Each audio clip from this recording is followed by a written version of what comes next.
Buenas tardes con todos, ¿cómo están? Soy Fernando Cuadros Luque, economista especializado en materia laboral, y es un gusto poder participar en esta entrevista con JUS 360.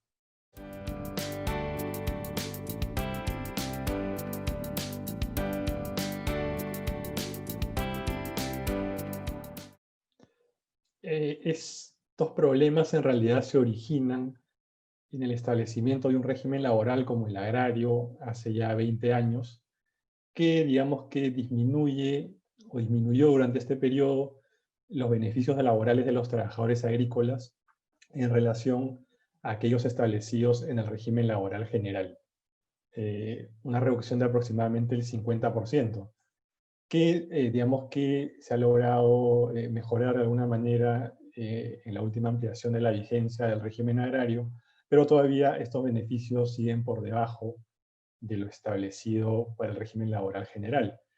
Además, hay que señalar que este es un sector donde ha habido un importante crecimiento económico, traducido en un crecimiento muy significativo de las exportaciones agropecuarias no tradicionales y de las ventas pues, e ingresos de las empresas en general, ¿no? Así como de sus utilidades. Sin embargo, este boom económico no se ha traducido en una mejora significativa de las remuneraciones de los trabajadores bajo este régimen, ni de sus condiciones laborales, ¿no?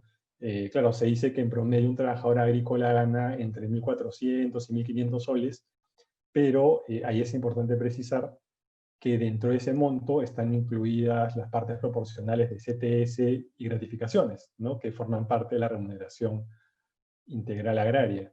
Entonces, en realidad, el salario propiamente dicho en el agro apenas supera el salario mínimo, ¿no? Y agregándole CTS y gratificaciones que se pagan semanalmente o mensualmente, se llega a esta remuneración promedio de 1.400 o 1.500 soles, pero en realidad no es la real, ¿no? Si hacemos un símil con otros regímenes laborales, sobre todo el general. Entonces, ahí hay un problema importante, ¿no? O sea, los trabajadores agrarios han continuado percibiendo sueldos bajos y además de que muchas veces se desempeñan en condiciones laborales que no son las mejores, ¿no? Incluso en el sector formal.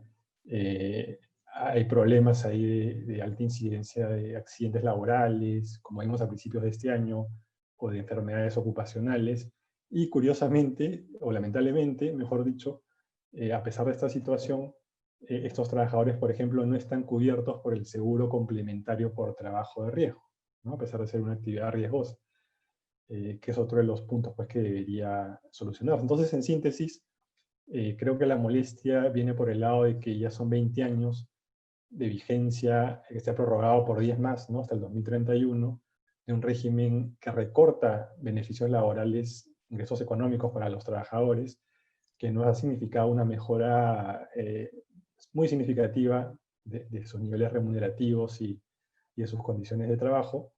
Y además, digamos que ellos ven pues, que el grueso de las ganancias de este sector económico van a parar a manos de las empresas, ¿no? Vía utilidades empresariales.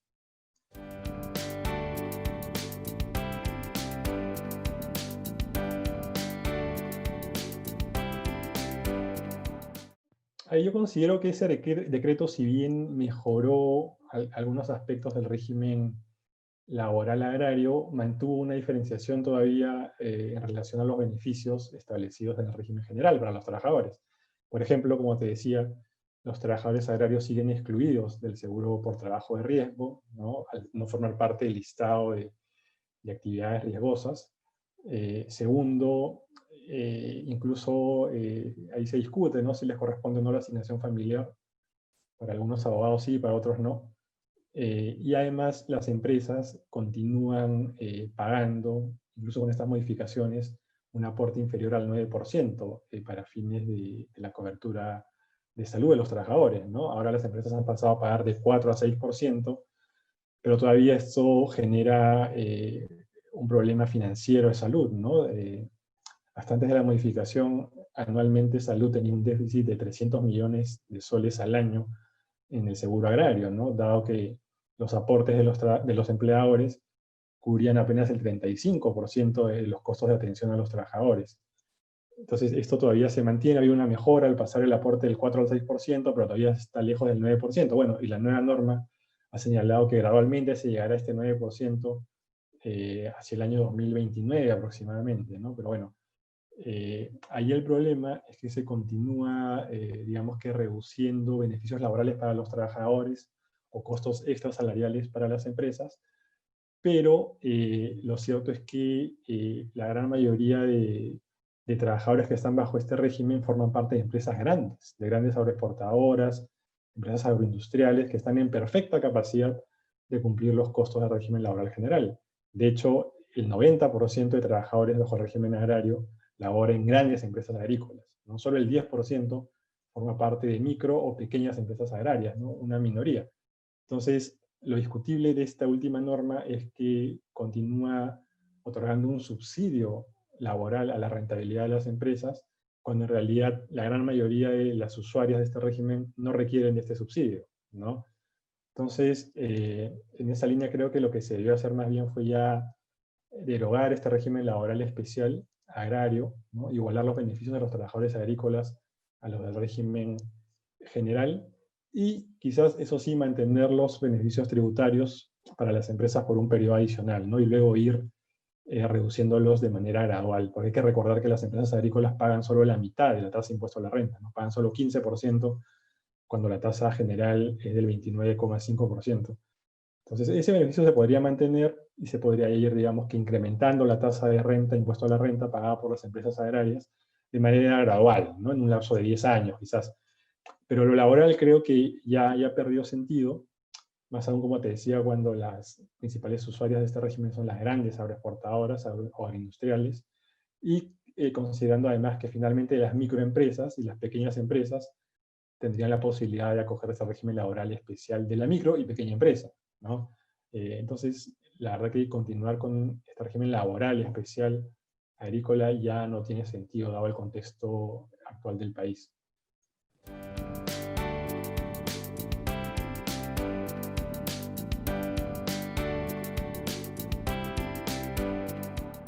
No, no, yo diría que no, porque ahí, como te decía, pues el grueso de empresas usuarias de este régimen ya son grandes, empresas consolidadas, ¿no? Y las MIPES, que son las menos, en cuanto a la utilización de este sistema, podrían acogerse a los regímenes especiales que existen para estos segmentos empresariales en lo laboral. Entonces, por ese lado, yo no creo que habría mayor efecto. Además, hay que tomar en cuenta que en realidad el sector agrícola moderno, agroexportador, agroindustrial, comenzó a crecer a partir del acceso de los productos agrícolas peruanos sin pago de aranceles al mercado de Estados Unidos, ¿no? Lo cual se dio en el año 2002-2003 aproximadamente, vía el ATPDA. Luego esto fue ya ampliado, ¿no? Vía el Tratado de Libre Comercio en el año 2008 con Estados Unidos, y ha sido potenciado además con el acceso a otros mercados de alto poder adquisitivo, perdón, como el europeo o de algunos países asiáticos, vía también tratados de libre comercio. En realidad, este acceso, digamos, preferencial a los mercados con alto poder adquisitivo, como los que he mencionado, es lo que ha permitido potenciar el crecimiento de este sector de la agricultura moderna, ¿no? Lo que generó el incentivo para una mayor inversión en el campo, en este ámbito, ¿no? Mejor tecnología, mejores procesos de producción y demás, ¿no? Además de los incentivos tributarios, que sí tuvieron un efecto positivo, evidentemente, ¿no? Pero lo laboral yo creo que no ha tenido mayor efecto, ¿no? O si lo ha tenido, ha sido marginal. El efecto grueso ha sido, digamos, el impacto económico, el incentivo económico generado por este acceso menos oneroso al mercado norteamericano, en principio, y luego al resto de mercados de alto poder adquisitivo. Y también el efecto promotor de este sector ha venido dado por esta menor tasa de impuesto a la renta, ¿no? Reducida en un 50%, además de otros beneficios tributarios, ¿no? Entonces yo creo que lo que hay que hacer es, no más que derogar la ley agraria, lo que habría que hacer es derogar el régimen laboral especial agrario, y ya dejarlo de lado, y establecer que todos los trabajadores pasen al régimen general, ¿no? Considerando pues que las empresas usuarias están en perfecta capacidad de asumir esos costos laborales. Y lo que sí se mantendría dentro de la ley agraria es este conjunto de beneficios tributarios, pero que tendrían que empezar a reducirse gradualmente en un periodo determinado. Entonces, yo creo que ese debería ser el camino a seguir, y yo no veo, la verdad, mayor obstáculo para ellos desde el punto de vista económico, técnico, ¿no? Hay que recordar que los trabajadores bajo el régimen agrario representan solamente el 7% de toda la PA ocupada agrícola y el 30% de la PA asalariada, es decir, la mayor parte de la mano de obra agrícola está fuera del ámbito del régimen agrario, ya sea porque se desempeña de manera autónoma o con la figura del trabajo familiar, o porque forma parte de segmentos asalariados que laboran en condiciones de informalidad, ¿no? Entonces, la verdad es que el régimen agrario tampoco es que haya tenido un gran impacto en el ámbito agropecuario, ¿no? Entonces, yo sí creo que es perfectamente viable ya dejar de lado este régimen especial en lo laboral y mantenerlo tributario, ¿no? Por un periodo adicional, quizás.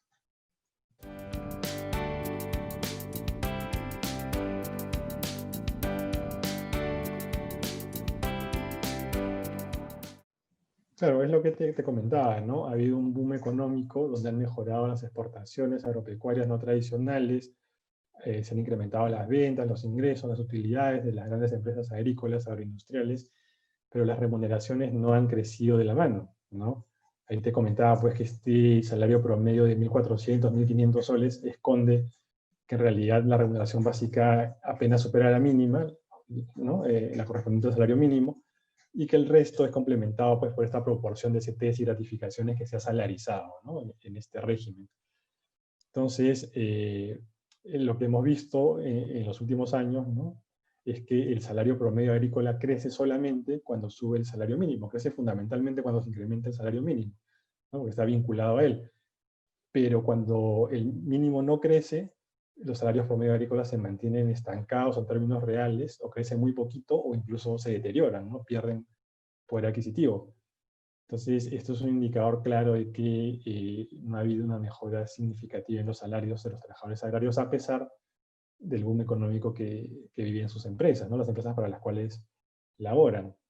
Y eso tiene que ver también con el uso intensivo y, creo yo, desnaturalizado, en gran parte, de los contratos temporales. O sea, casi 9 de cada 10 trabajadores bajo el régimen agrario está contratado con una modalidad temporal, a plazo fijo, con fecha de inicio y fecha de fin, lo cual evidentemente termina afectando su posibilidad de sindicalizarse y de negociar colectivamente incrementos salariales y mejoras remunerativas. Mejoras, perdón, en condiciones de trabajo en general.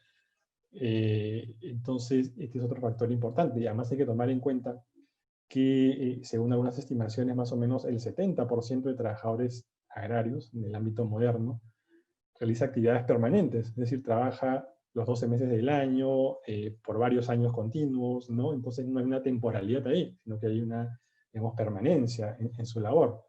Por lo que habría que, desde ese punto de vista, mejorar la fiscalización laboral, fortalecerla, para, digamos, garantizar que hay un uso adecuado de contratos temporales en el ámbito agrario, donde el problema es más grave que en el resto de actividades económicas, para que de esta manera los trabajadores tengan la posibilidad de ejercer sus derechos colectivos y mejorar sus condiciones económicas a partir de un mayor equilibrio en el poder de negociación con sus empleadores.